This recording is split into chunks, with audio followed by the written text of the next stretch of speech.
Okay, welcome everybody. Let's get started with lecture 5 of EfficientML.ai. So today we are going to jump into a new chapter about quantization. So last lecture we learned about pruning to reduce the number of parameters in a neural network.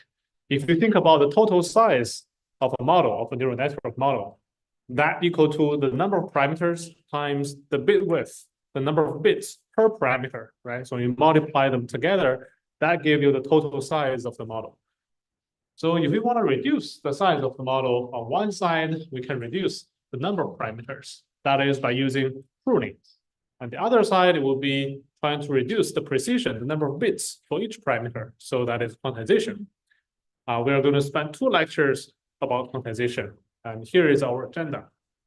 We will first review the numeric type, data types, including the integers, the floating point, the int8, at bit 32, at bit 16, at bit 4, int4, and at bit 4. We are also going to learn the concepts of neural network pruning, quantization, followed by 3 types of quantization approach. So we are going to talk about k-means-based quantization and linear quantization today. In the next lecture, we are going to cover binary and ternary quantization. So let's start with why do we need quantization? So low bit operators are actually much cheaper. So if you compare the energy of the operation, from 8-bit to 32-bit, actually the 8-bit integer operation is much cheaper compared with the 32-bit or the 32-bit integer operation or the 32-bit floating point operation. That's from the operation perspective. From the memory perspective, every data movement is actually also quite expensive here. So each memory access equals to hundreds of arithmetic operations. So if you can reduce the size of the model, we can reduce the memory traffic as well. So less number of bit width will result in less energy consumption. So in order to understand how do we quantize neural networks, let's first talk about the data types. How is the numeric data represented in modern computing system? So let's start with integer. Okay, so integer is most common representation, easiest representation. We have unsigned and also signed integer. Okay, so in the unsigned version, each digit represents to the power of 0, to the power of 1, all the way to the power of 7, if we have 8 bits right here. So this number actually represents 49. But these are unsigned. If you want to add a signed bit, we have 1 bit in the top, so that the remaining bits ranges from 2 to the power of 0 all the way to the power of 6. And here we can find actually we have overlap. Both all the zeros and 1, 0, 0, 0, they both represent 0. So in order to remove that duplication, the better way to represent a signed integer is by using this 2's complement representation. So what that means is the first bit actually means 2 to the minus 2 to the power of 7. Okay, and the remaining bits are positive from 2 to the power of 0 to the power of 1 to the power of 6. Only the first bit is 2 to the power of 7. In this case, 0, 0, 0 indicates 0, but 1, 0, 0, 0 no longer indicates 0, but 2 to the power of n minus 1. With that, we can talk about fixed point number. So here we have a decimal point. So this is decimal point. Above that, we have the integer bit. Below that, we have the fraction bit. Okay? So from the smallest decimal bit represent 2 to the power of 0, and then 2 to the power of 1, going larger and larger. Since this is 2's complement representation, the first bit is always negative. And after the decimal bit, it represents 2 to the power of minus 1, minus 2, all the way to minus 4 in this case. Another way to tell which number it represents is still using everything starting from 0, 2 to the power of 0, all the way to 2 to the power of 6. But you shift it by the number of fractional bits, which is 4. Okay, so you shift everything by 4. And we can see the represented number is still the same using both interpretations. So that's the fixed point number. Let's get more complicated. To represent a larger range, larger dynamic range, people invented this floating point number. And here we are showing example of 32-bit floating point number in IEEE 754. Okay, so among the 32 bits, we have 1 sign bits in the front, and then 8 bits of exponent, and then 23 bits of fraction. It's also called significant bit or the mantissa bit. The relationship between these bits is that the definition of this number is -1 to the power of the sign bits. Okay, this is the sign bit. And then 1 plus the fraction bit. This is the fraction bit, yellow part, times 2 to the power of exponent minus the bias. Here the bias is 127. And how is that calculated? We have 8 bits of exponent bit. And the bias is calculated by 2 to the power of exponent bit minus 1, minus 1. Okay, so for 8 bits, we have 2 to the power of 7 minus 1, which is 127, which is a constant number, as long as we are using 32-bit floating point representation. Okay, so fraction bit corresponding to the yellow part, exponent bit corresponding to the blue part. Given such definition, we can easily calculate how to represent this number. 0.265625.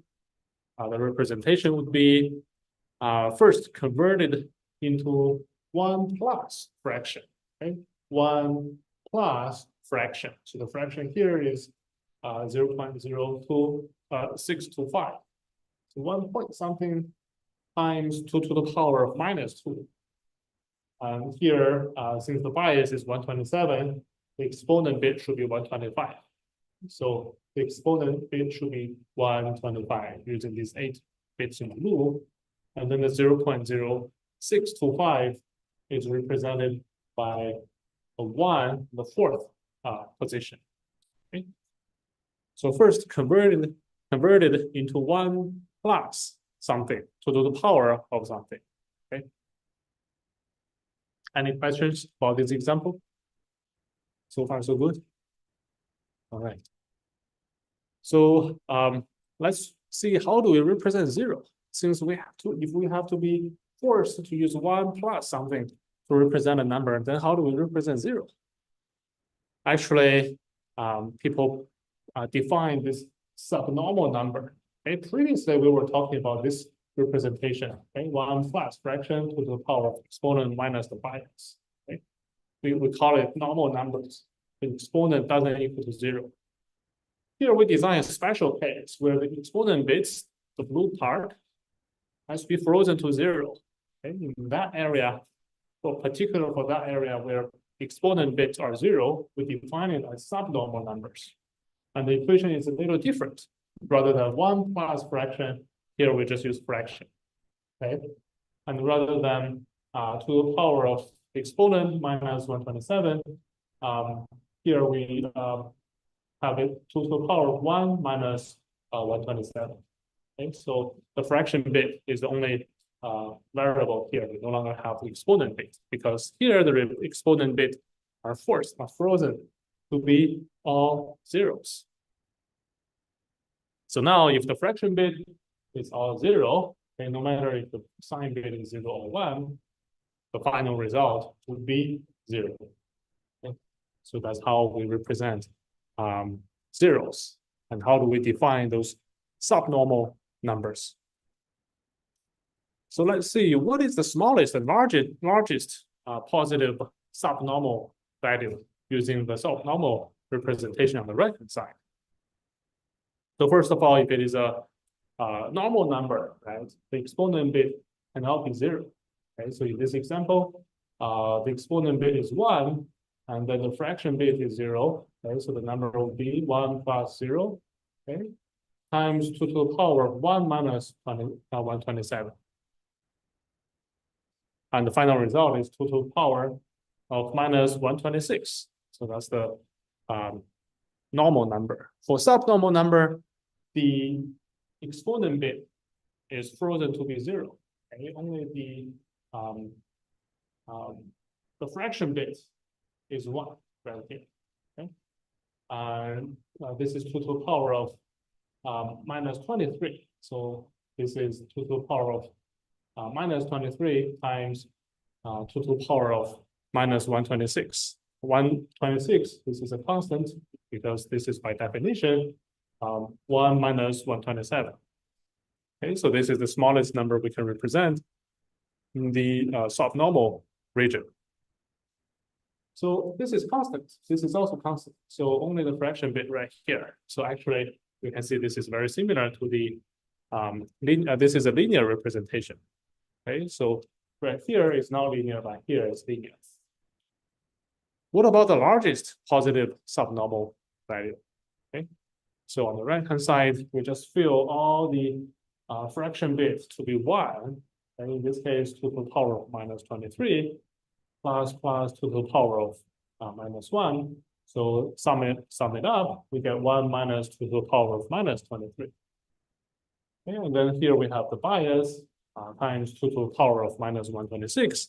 That is the largest number we can represent in the subnormal region.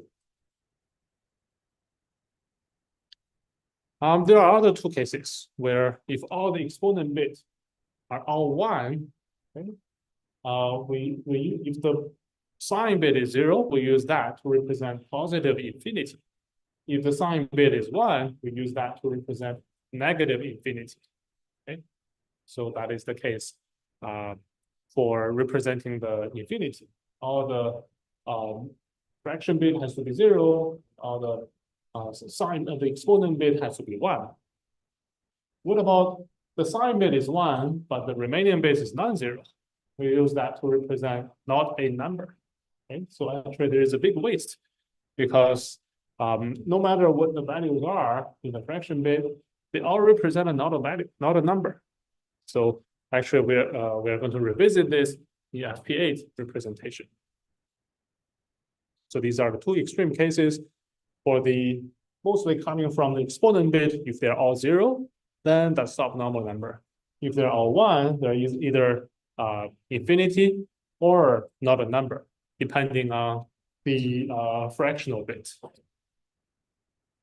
So we have to talk a lot. Let's put a summary here to summarize what we have learned so far for the floating point representation. First, most importantly, exponent bit, the blue part, right? If it is 0, or if it is non-zero, or if it is all 1. Okay? If it is non-zero or not the largest number, then that's the normal value. Okay, so the representation would be minus 1 to the power of the sign bit, 1 plus the fraction times 2 to the power of the exponent minus the bias. That's the simple case. And then we have two corner cases. If the exponent is all 0, then we'll look at the fractional bit. If it is 0, then it represent 0. If they're not 0, then they are subnormal numbers. The subnormal numbers representation differ by 1 plus versus just a fraction right here. Okay? And here the constant is 2 to the power of 1 minus 127. Okay, so that's the exponent equal to 0. Third case is the exponent is all 1. Okay, and that either represent positive or negative infinity, or not a number, depending on the fractional bit. And if you see the number representation, from small number to the largest number, we divide it into two regions, the subnormal values versus the normal values. In the subnormal value, the distance between each centroid is constant, it's linear quantized, versus in the normal value, the size become larger and larger. So it's good at expressing very large numbers. So people have been keeping improving the efficiency by pushing the precision to lower and lower precision. So from IEEE 32 to FP16 to B-float 16. So the exponent width actually represent the range, how much range you can represent. So that is mostly using the exponent. And the fraction width, it indicates the precision. Okay, indicates the precision. So for IP32, we have 8 bits for the exponent and 23 bits for the fractional bits. And altogether, we have 31 plus the first sign bit. Altogether, we have 32 bits. Well, for the IEEE half precision, which is using 16-bit to represent, we have less number of exponents, only 5 bits per exponent, and 10 bits for the fraction. And later, Google invented this new type, which is BF16, brain float 16. And that is trying to match the exponent bit, number of exponent bits with the IP32. They're using both 8 bits for the exponent. And we sacrifice the precision. They sacrifice the precision by using fewer number of fraction bits. So we have 8 bits for the exponent, 7 bits for the fraction, plus 1 bit on the top. Altogether, we have 16 bits. So notice the exponent bit for the IP32 and BF16 are the same. Therefore, usually when we are training large-scale neural networks, if IP16 sometimes will diverge, then the good solution usually is to use BF16.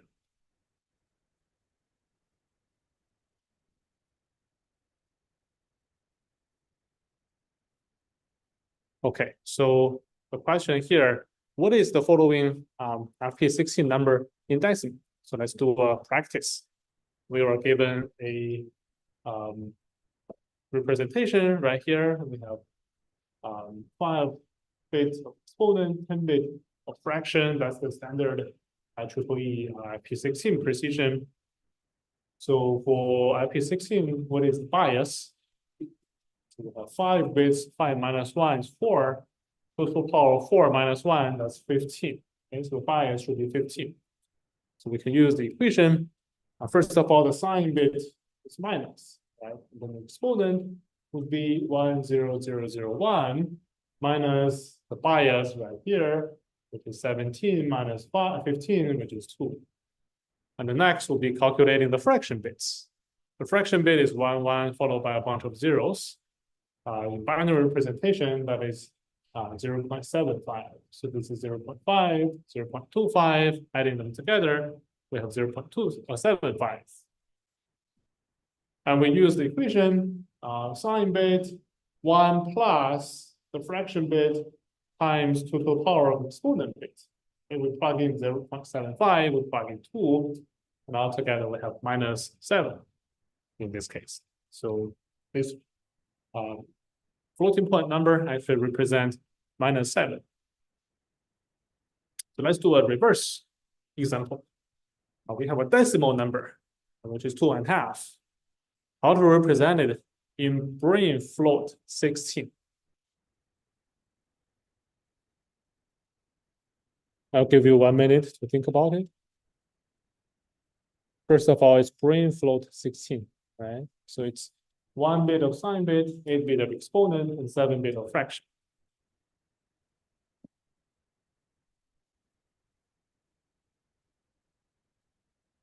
The first thing would be to calculate the bias, right? We have 8 bit of exponent, and the bias equal to total power of exponent minus 1 minus 1.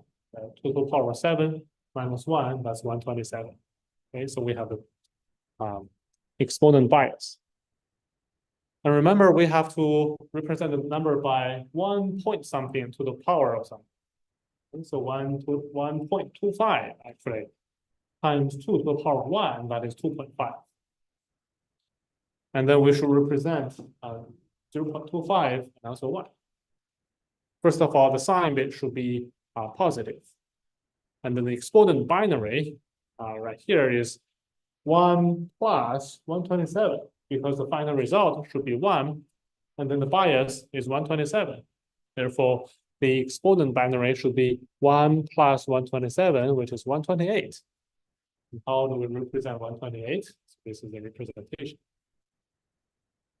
Next, the fractional bits. Okay, the fraction bits should be 0.25, which is here is 0.5 and here is 0.25. the binary representation is 0, 1, 0, 0, 0, bunch of zeros. So we can fill in 0, 1, 0, 0 to the fraction bits, fill in 1, 0, 0, 0 to the exponent bits. And finally, we have the representation in BF16 for the number 2.5. Any questions here? Okay, good. So people want to continue to push the frontier by going to lower and lower precision. So later, NVIDIA has this FP8 using 8-bit floating point to represent a number, starting from the Hopper H100 GPU. Okay, so H100 was super popular in the Silicon Valley these days. H100, H200 purely out of stock. And people are even using these GPUs as collaterals to get financing. And recently, even P4 is coming to the market. The Blackwell B100 is in high demand. So what exactly is happening here? So IP8 can further reduce the precision and increase the throughput. Since we have so few number of bits, we have to be extremely careful how to allocate this number of bits. So first of all, we need a sign bit. So altogether, 8-bit, 1 bit is designated for sign bit. So we are left with only 7 bits. For these 7 bits, we have so many choices. We can do 0 plus 7, 1 plus 6, 2 plus 5, 3 plus 4, 4 plus 3, etc. So actually, these are the 2 popular used numerical precisions for IP8. 4-bit exponent, 3-bit mantissa, E4 and 3, or E5 and 2. 5 bits for the exponent and 2 bits for the mantissa. So what is the pros and cons for E4 and 3 versus E5 and 2?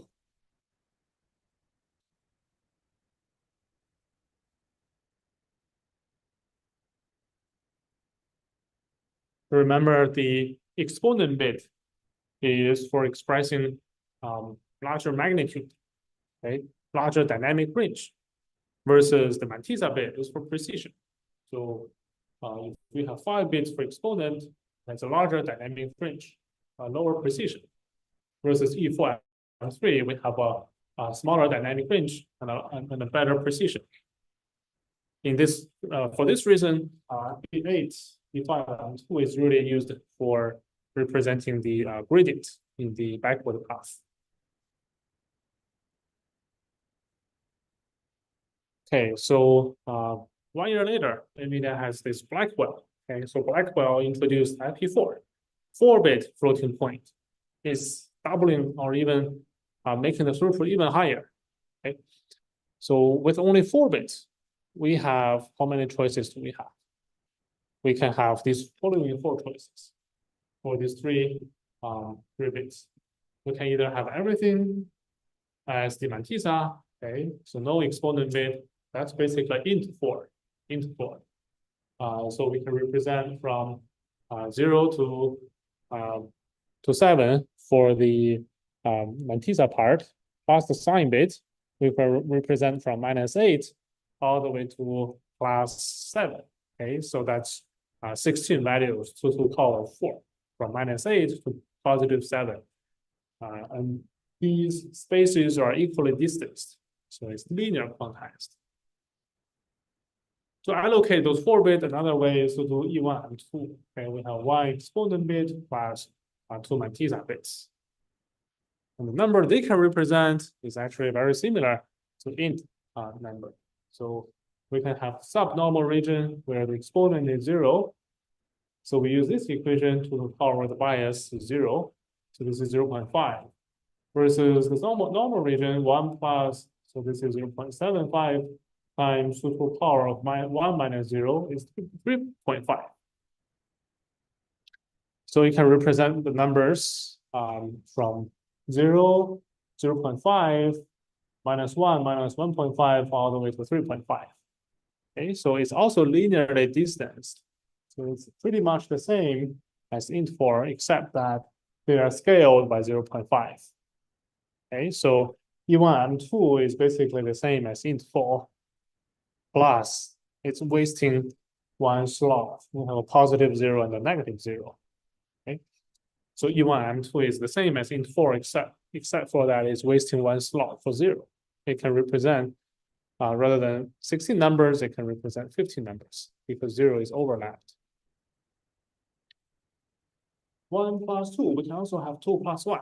Okay? So E2 and 1.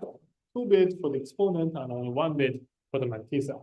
We can imagine this number will have a larger dynamic range and less precision. So we'll give 2 examples, 001 versus 111. Okay, so 001, that's in the subnormal region because the exponent bits are all 0. So the equation will be like this. The bias would be 1. The fraction is also 1, so the number represented here is 0.5. For the normal region, the exponent is 3, and the bias is 1. The mantissa is 1, so it's 1 plus 0.5. So this is 1, meaning it's 0.5. So this number is actually 1. Okay? In that case, we can find the representation for all these values. It's actually from 0, half, 1, 1.5, all the way to 6. And equal to minus 0, minus 1, minus 2, minus 3, minus 12, okay, and scale it like 0 and 5. So indeed, it has a larger dynamic range. It can represent all the way to 12, rather than previously it can only represent all the way to 7. So the extreme case will be using E3 M0. Okay, all the bits now becomes the exponent bit. So for these values, okay, we have everything as exponent. So this is the very small exponent, 1 minus 7. This is a big exponent, 7 minus 3. Okay. So we can see the representation as the largest dynamic range. It's no longer equal distance, but the distance becomes larger and larger as the value gets larger. The largest value we can represent here is 16 rather than 7. Okay. So that's the E3 M0. Okay, so far we talked about everything about quantization, about the different numerical representations from int8 to FP32, FP16, DF16, FP8, now FP4 and int4. Any questions so far? Okay, good. If no question, let's move to the next part. What is quantization? Okay, so quantization is the process of constraining the input from a continuous and also large set of values to a discrete set of values. For example, given this signal on the left-hand side, originally the value is continuous. But now we want to convert it to a discrete set. So we divide the region by 5 lines. Okay, 1, 2, 3, 4, 5. And we quantize the signal to the closest region. For example, it can only from 0. This is 2, 2, 1, 0, minus 2, 0. Okay, they are quantized to discrete value. Given this example, this is the original image. This is the quantized image in 16 colors. You can see the color map becomes discrete. And the difference between the input value and its quantized value is referred to as the quantization error. And our goal is try to minimize this quantization error. So this is the agenda for the lecture. So initially we start with something that is a floating point, using floating point arithmetic to do the computation and using floating point to represent the weights. Then we first going to introduce k-means-based quantization. So we have a code book. Code book, it can be anything, and we only store the index within that code book. So the storage is including 2 parts, the integer weights. It's no longer floating point, it's integer, together with the floating point code book. And the computation will be done using floating point arithmetic in this case. So what is good and bad? So the good thing about it is that we are saving the storage by using integer weights. And the limitation is that we are not saving the computation. we're still requiring to use the floating point arithmetic since we have a decode of it. So let's jump deeper into how do we deal with this k-means quantization. This is an example matrix, a 4 by 4 weight matrix represented using a 32-bit floating point. So we don't need the numbers to be so accurate. We have 2.09, 2.12, 1.92, 1.87. We don't care such high precision. We can just approximate everything to 2. Okay, so that's the design philosophy. So what we do here is we do the k-means clustering to assign a color to each value. For example, everything that is close to 2, we assign a blue color, like 2.09, 2.12, 1.92, 1.87. Okay. And similarly, we do that for other colors. Everything that's closer to, that is very close to -1, we color them in green. We color them in green, like 0.98, 1.08, 1.13, 0.91. We all quantize them to -1 by clustering. So what we store here is the index into the centroid. Okay, so this is centroid 0, centroid 1, 2, 3. So for this 2.09, since it's closest to the blue centroid, and that blue centroid has index of 3. So here we only need to store the index 3 on the top. So previously, we are storing a 32-bit floating point, 2.09. Now we only store a 2-bit integer index that is going to index into this codebook. Similarly, we can do it for the rest of the weights. Let's do one more example. We have 1.48, 1.53, 1.49. They're all very close to 1.5. Where is 1.5? That's the second centroid. What is the index? That is 2. So instead of storing 1.48, we store the index 2. Okay, one level of indirection. So how do we reconstruct the weight matrix using the codebook? So on the right-hand side, it's showing the reconstructed weights.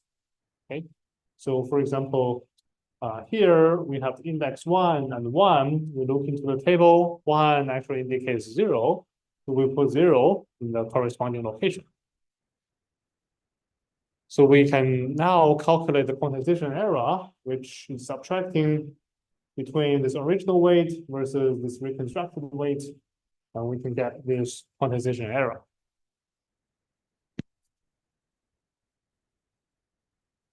What about the storage? So originally, each bit, each weight is represented using 32-bit floating point.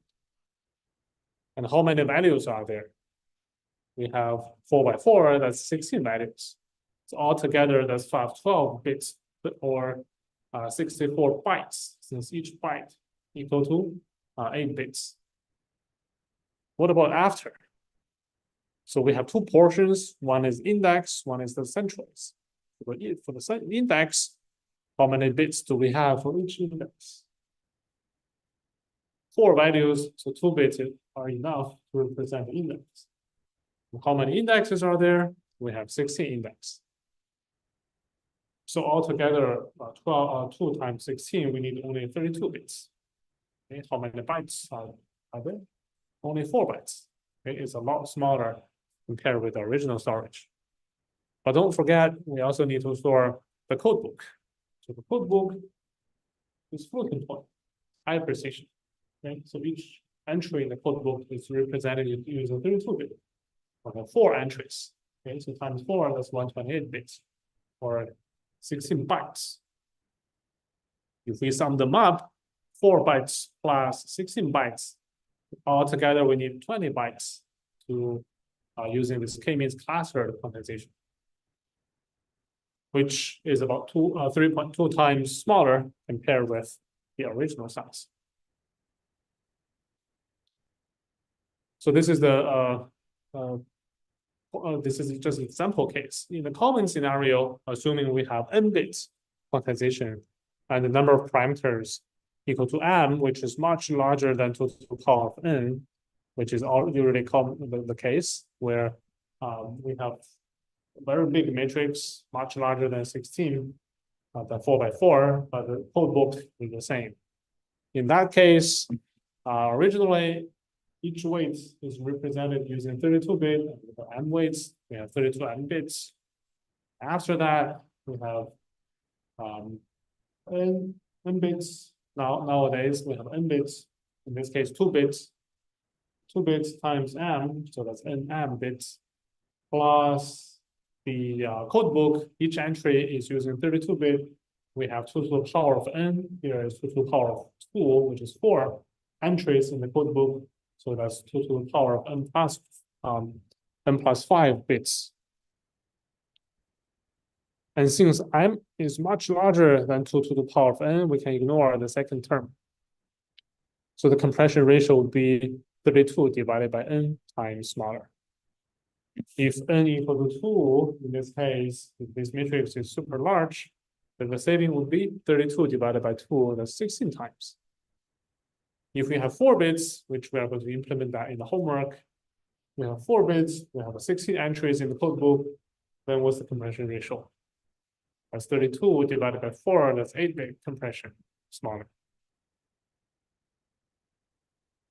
Okay, so this is a representation. How do we fine-tune the model that is quantized using k-means quantization? Okay, we will get a gradient matrix.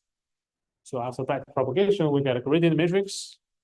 So we are going to color them using the same color as the weights. Okay, so blue, green, red, blue, green, red, using the same color. And then we're going to do a group by operation to group the same color together. So these 4 blue values are grouped together, okay, and these red values are grouped together.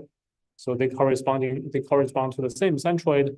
We're going to reduce them by summing them up, okay, and then multiplied by the learning rate, subtracted from the original centroid, then we get the fine-tuned centroid. So that's one iteration of the SGD on a k-means quantized neural network. So first do a group by operation, and then do a reduction by summing them up, multiplied by the learning rate and subtracted from the original centroid. That will give you the updated centroid. How does that work with respect to the accuracy? So this is showing the quantization only. What is the model size ratio after compression? So we can go much smaller. And this is the accuracy degradation until about 10%, 11%. We have very low accuracy degradation. And after that, the accuracy is going to drop very quickly. How does it compare with pruning only? So this line is showing the pruning only result in purple. And we can find that they're pretty much closer, roughly around 10%, the accuracy begins to drop. But the good thing is that pruning and quantization can be combined together. And we can do both pruning and then quantization. That gives you the highest compression ratio.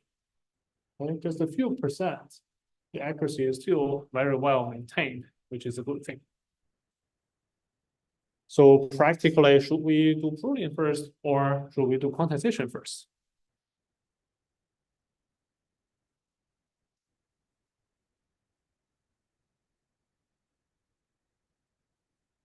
What does the model size ratio mean for quantization? So if the original model size is 100 megabytes, now is 10 megabytes, then the ratio will be 10%. Yeah. If originally you're using 32-bit and the model is 100 megabytes, now you're using 8-bit, the model size would be 25 megabytes, and the ratio will be 25%.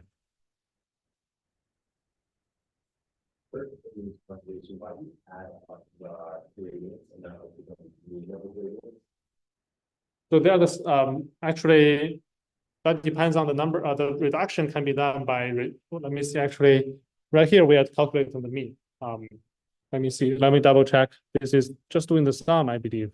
Yes, this is just doing the sum. Because they are all updating to the same centroid.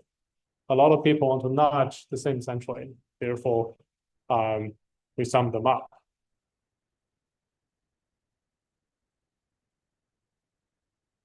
Somehow they can be partially canceled by multiplying with the learning rate.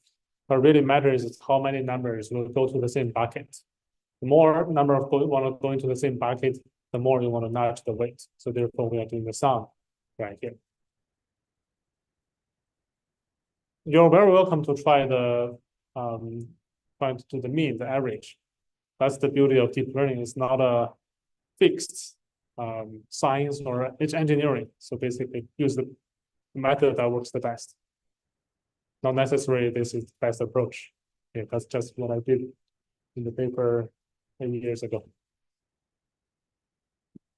So back to our question, should we do pruning first or should we do quantization first?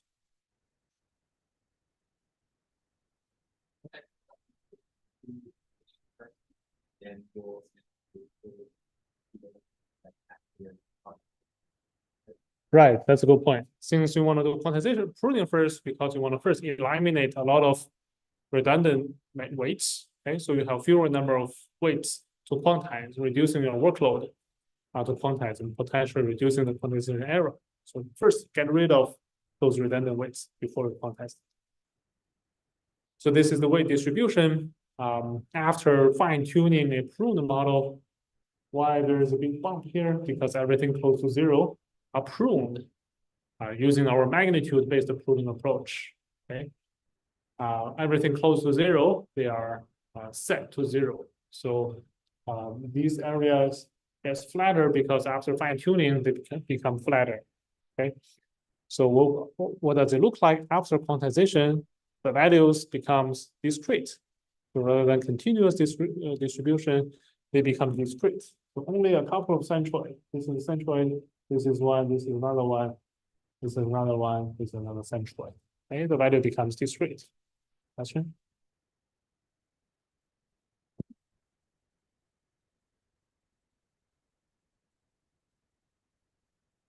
Can you repeat the question?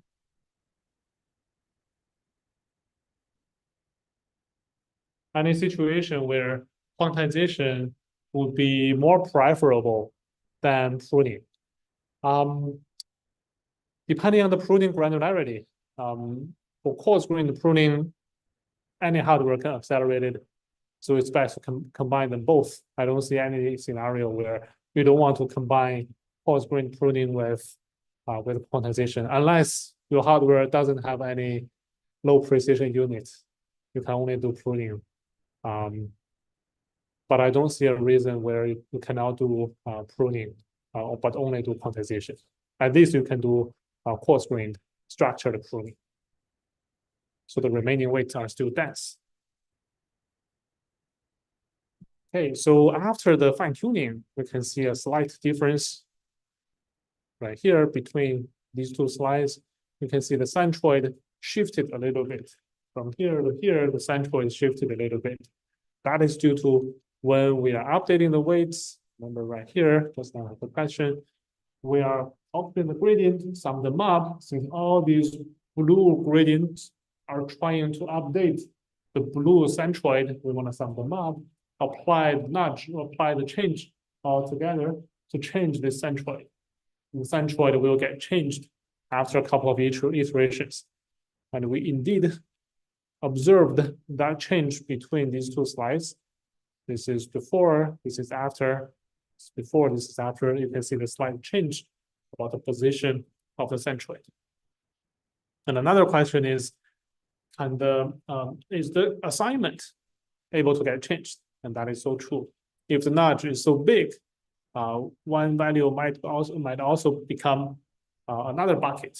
So the assignment, the color assignment might also change. We are going to implement that in lab 2, which we are going to release next week. Actually, we already released it, so feel free to try it out to implement this k-means quantization by yourself.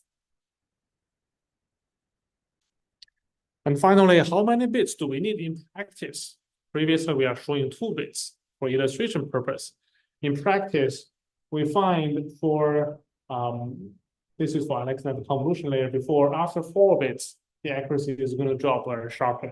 But before that, the accuracy can be very well maintained. For the FC layers, after 2 bits, Before 2 bits, the accuracy is still well maintained for the top 5 and top 1 accuracy. And in practice nowadays for large language models, we're going to see that in lab 4, 4 bits is very enough. It's quite good maintaining the accuracy of large language models, these transformer models.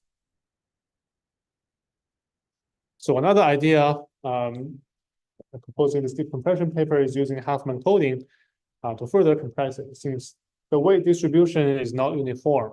Okay, so some of the weights appear very frequently, some of the weights doesn't appear very frequently. So we can encode the weights using different number of bits. For different weights, we can use different variable length encoding.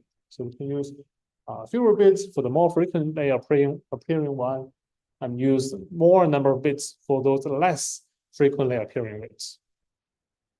So put them together, we have this 3-stage pipeline for deep compression. First, using pruning to reduce the number of weights, by train the model, prune it, retrain it, repeat it. And then by quantization, we first cluster the weights using k-means clustering, generate a code book, 16 entries, 4 bits, or 4 entries, 2 bits. Then we quantize the weights with the code book, retrain the code book, and repeat this process. And finally, we can encode the weights using different bits for different weights. And as a result, we can achieve very high compression ratio across different neural nets, 40 times for the net, 39 times for the net 5, 25 times AlexNet. Even the Google Net, ResNet can be compressed by an order of magnitude. And this is the model size before and after the quantization.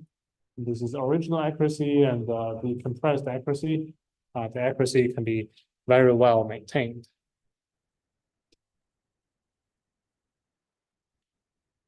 Even for very small and compact neural nets like SqueezeNet, we're going to introduce in the neural architecture search session. It's very small to begin with, like 0.47 megabytes. Okay? Begin with, it's 4.8 megabytes to begin with. Compared with AlexNet, it's already 50 times smaller. Okay? 50 times smaller compared with AlexNet, with exactly the same accuracy. But even that can be compressed by deep compression by an order of magnitude, so 10 times smaller, maintaining the accuracy while the model is only 0.47 megabytes. And put it in the pocket. Okay. Question? Yes, that's the hyperparameter. And how to find that hyperparameter? We're going to find where the accuracy begins to drop. Here we get the accuracy drops at 4 bits, so k equal to 16. Here accuracy drop at 2 bits, so k equal to 4. We are going to play with that in the homework. Good question. All right, so how do we compute on a k-means based weight quantization? We have to decompress it, okay, by mapping it from the index into the original weight. So here we have the code book, we have the quantized weight, we have to first decode it from unsigned int, which is just the index, into the floating point weight.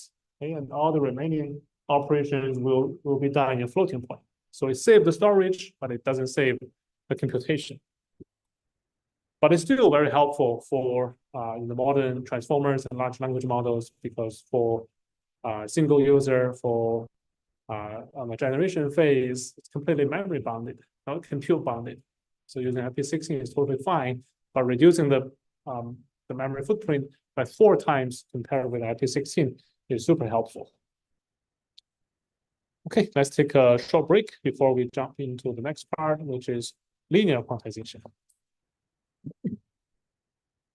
All right, welcome back. So let's continue the discussion about linear quantization. So now we want to use integer weights to represent the values, and also we want to use the integer arithmetic to do the computation, so that we want to get acceleration and also get a storage saving.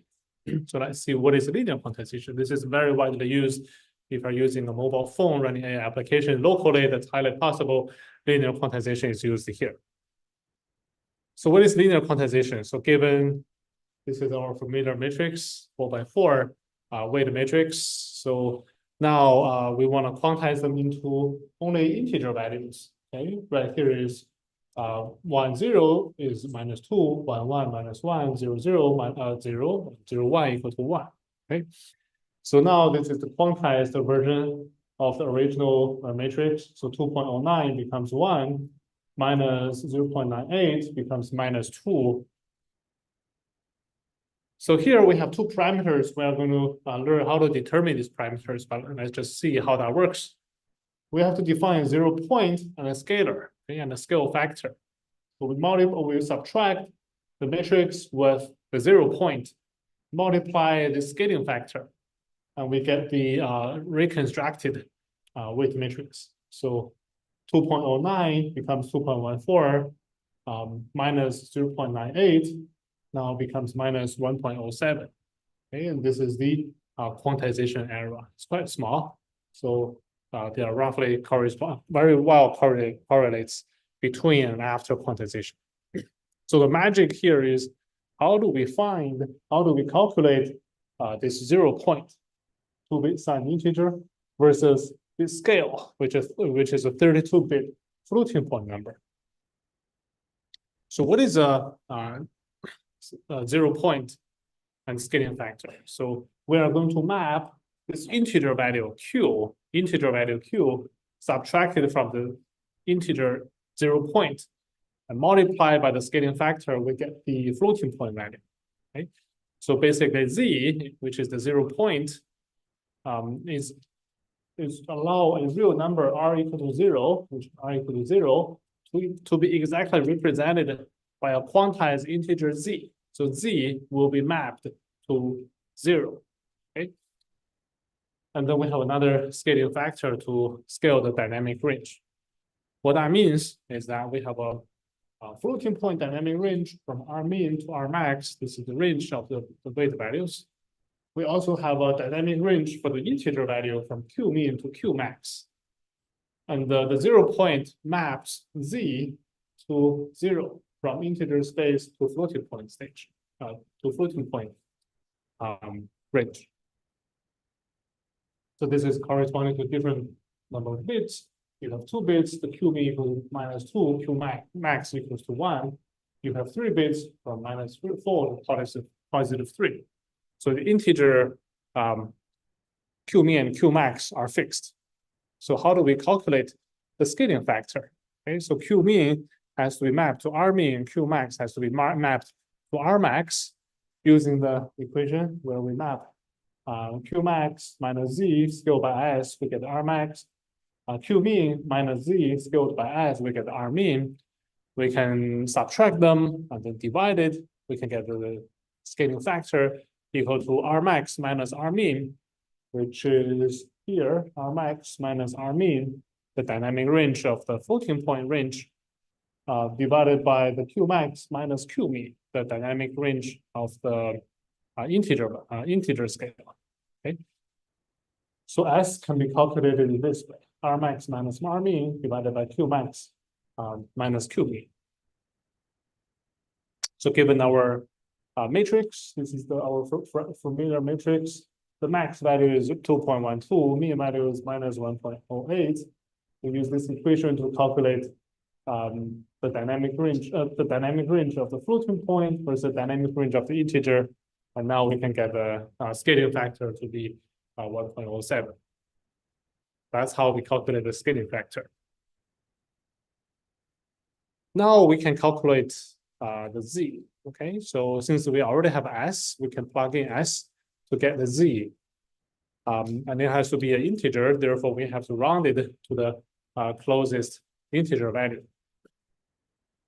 In our example, Q min is minus 1.08 in the right part. We plug in the equation, and then we can plug in the Q min, which is minus 2, since we have only 2 bits. Q min is minus 2. R min is minus 108. S we already calculated is 1.07. We round it with z. 0 point is minus 1.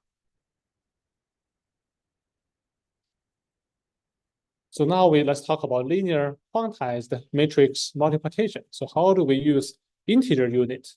Only use integer unit to calculate the matrix multiplication. So linear quantization is affine mapping from integers to real numbers using the equation we just talked about.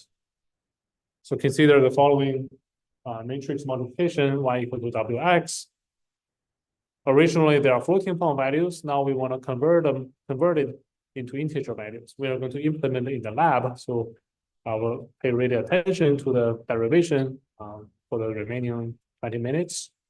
So we plug in the equation where r equals to s times q minus z, s times q minus z for the output, for the weight, for the input activation. Plug them in, and then we rearrange them by moving sy to the right-hand side, move zy to the right-hand side, and then we can expand the equation from this row to this row, from all the way we get these 4 different terms. So far, a very simple derivation.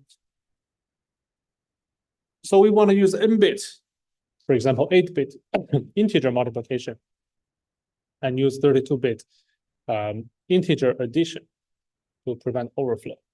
So first of all, the scaling factor, and then we have this n-bit integer addition, and then this yellow part are all constant. The weight is constant. The 0 point is a constant. Profile 0 point is constant. So all these can be pre-computed. It's not in the runtime, no runtime overhead. And now let's focus on the scaling factor. So empirically, the scaling factor SW as x divided by sy is between 0 and 1. And from this paper here, it can be represented by 2 to the power of minus n times a value, okay, a fixed point value between 0.5 and 1. And this multiplication can be done with a fixed point multiplication. And the 2 to the power of minus n can be done by simple bit shift. So we don't need floating point unit to implement this blue part. So for this part, we scale them to n-bit integer. This part can be pre-computed. And the last part is n-bit integer addition. And let's look at the middle part, the ZW times the QX. So the 0 point of the weight. What is the distribution like? So it's roughly following a normal distribution. Okay, so roughly centered around 0. Okay, so we can safely set ZW to be 0 because it's very symmetric, and roughly 0 is mapped to 0. Okay, so we set ZW to be 0.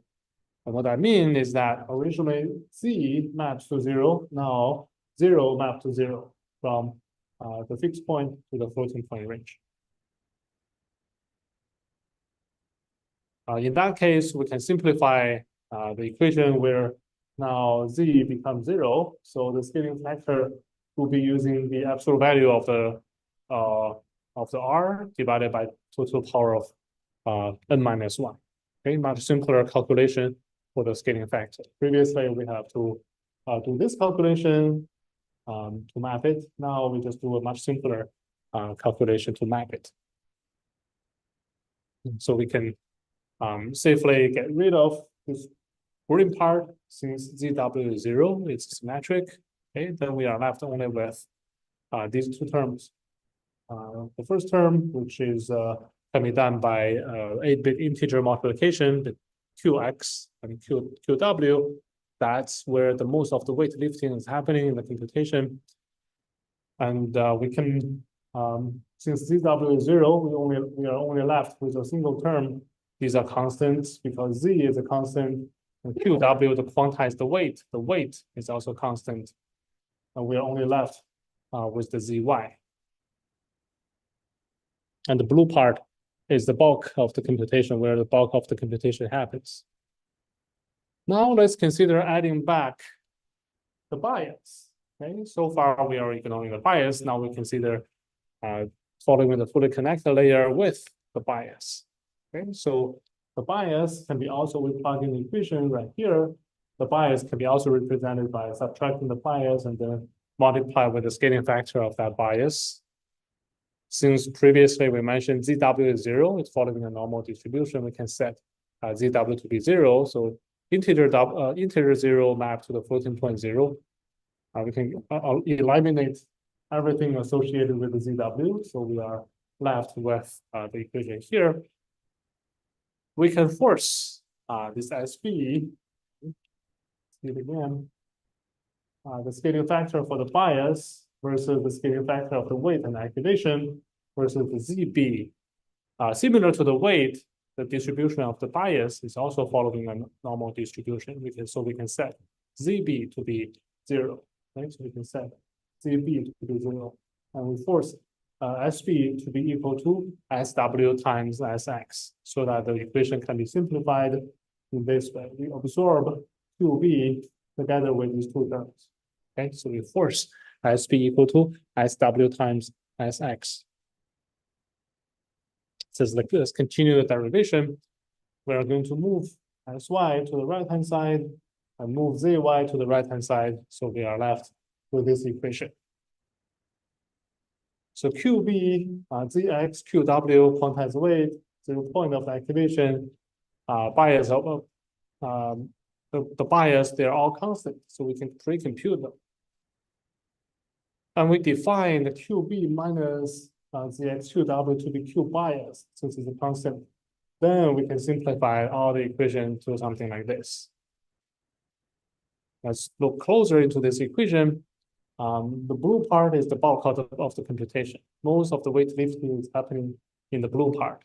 That's a low bit integer multiplication. And we can rescale the scaling factor to n-bit integer, like 8-bit integer, followed by shift. We just discussed about it.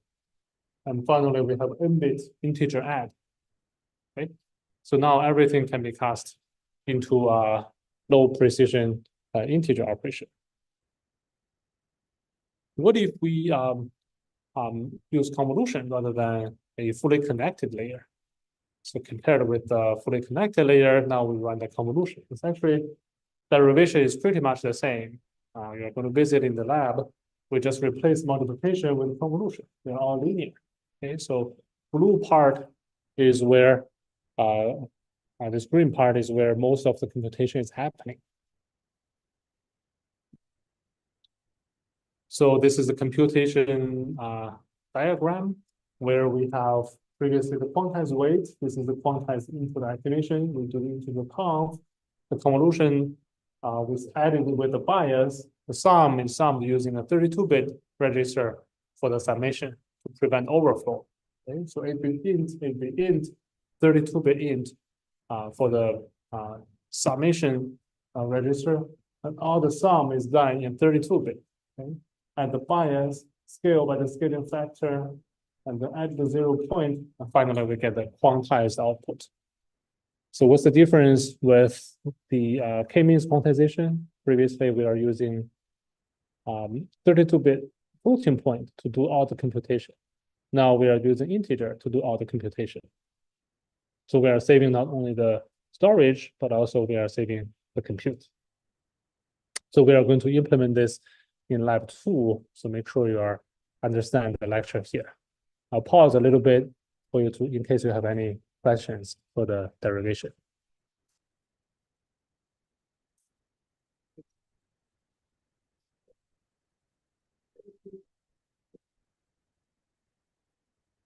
Yeah, for ReLU, you basically have nothing on the left, so you are wasting half of the dynamic range.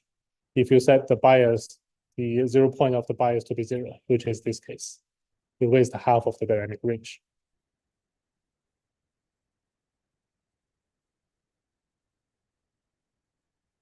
If no more questions, let's see how does the accuracy compare with the floating point.